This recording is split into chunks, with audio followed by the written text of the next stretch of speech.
इस लॉकडाउन में मुझे आशा है कि आप लोग स्वस्थ होंगे। कक्षा 4 और 5 के बच्चों को आज हम लाभ और हानि के बारे में बताएंगे, जो आपके गणित विषय में है कि किसी व्यक्ति को कोई वस्तु बेचने पर या खरीदने पर कितना लाभ होता है और कितना हानि होता है। लाभ क्या कहते हैं, लाभ किसे कहते हैं, इस पर हम चर्चा करेंगे। लाभ होता है कि यदि कोई वस्तु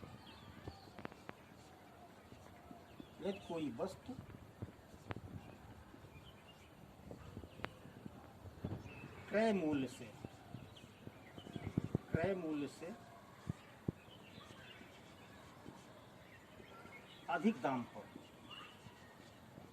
अधिक दाम पर बेची जाती है।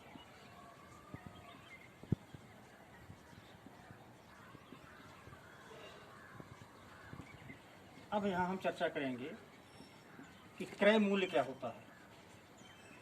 क्रय मूल्य, दूसरा होता है विक्रय मूल्य।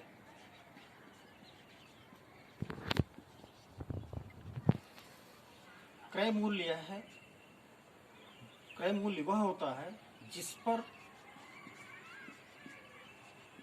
हम कोई वस्तु खरीदते हैं।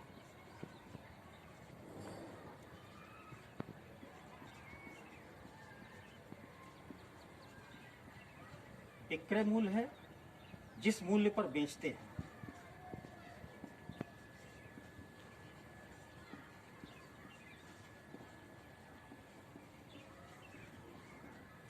और इन्हीं दोनों के अंतर को हम लाभ और हानि के रूप में गणना करते हैं।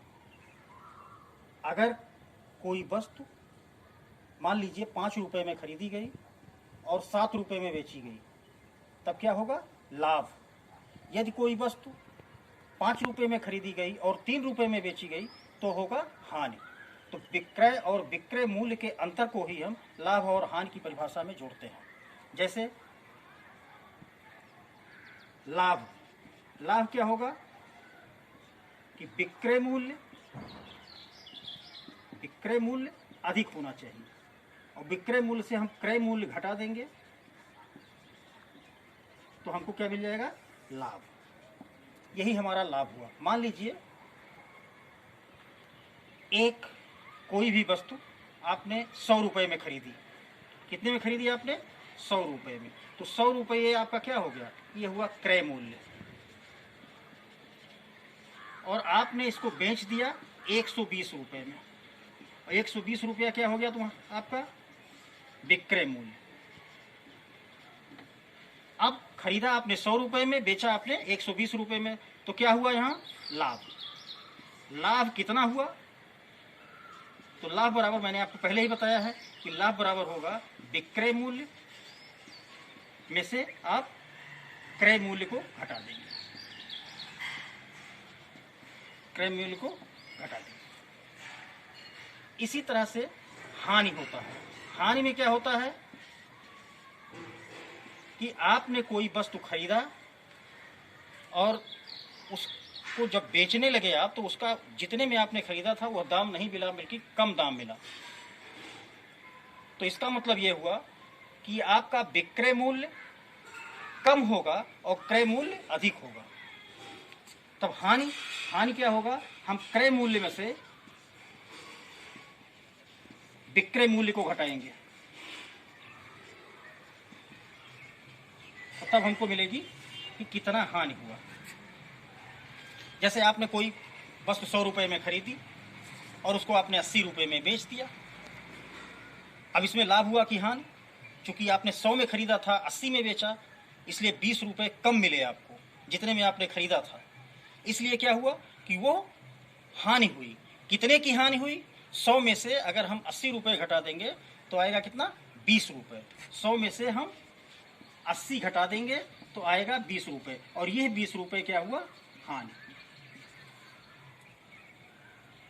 तो लाभ और हानि को समझने के लिए क्रय और विक्रय मूल्य का समझना जरूरी है। यानी जितने में आप वस्तु खरीदते हैं उसको हम क्रय मूल्य, और जितने में आप वस्तु बेचते हैं उसको विक्रय मूल्य।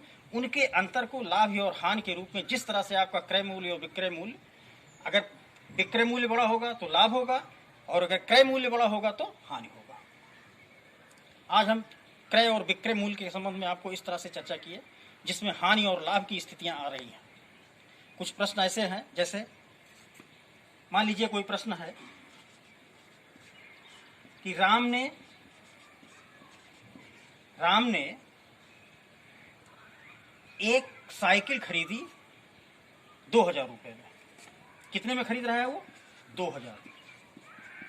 तो 2000 क्या हो गया? यह उसका क्रय मूल्य हुआ। तो क्रय मूल्य कितना हो गया? 2000। बेचा उसने 2500 की। कितने में बेचा? 2500 रुपए की। तो यह हो गया विक्रय मूल्य। अब बच्चों बताओ कि इसमें लाभ हुआ कि हानि? लाभ हुआ, क्योंकि विक्रय मूल्य इसमें ज्यादा है। लाभ निकालने के लिए हम सीधा सीधा कर देंगे, लाभ बराबर होगा विक्रय मूल्य, जैसे हमने पहले आपको बताया है, विक्रय मूल्य में से आप क्रय मूल्य घटा दीजिए। ये आपका हो गया लाभ। तो हम 2500 रुपए में से कितना घटा देंगे? 2000। तो 500 रुपये हमारा आपका क्या हो गया? ये हो गया लाभ। दूसरी चीज है कि अगर यही साइकिल वो 2000 रुपये में खरीद करके और 1500 रुपये में बेचता या 1800 रुपये में बेचता, तो सही है कि उसको जितने में वो खरीदा था उतना पैसा उसको नहीं मिल रहा है, तो उसको क्या हो रहा है? हानि हो रहा है। उन संदर्भों में हम हानि निकालेंगे, और हानि निकालने के लिए हमको क्रय मूल्य में से विक्रय मूल्य को घटाना पड़ेगा। आप अपनी गिनतारा की किताब खोलिए, उसमें लाभ और हानि है, उसमें जो भी प्रश्न दिए गए हैं आप उसको हल कर अपनी कॉपी पर हल कीजिए और हमको भेजिए। धन्यवाद।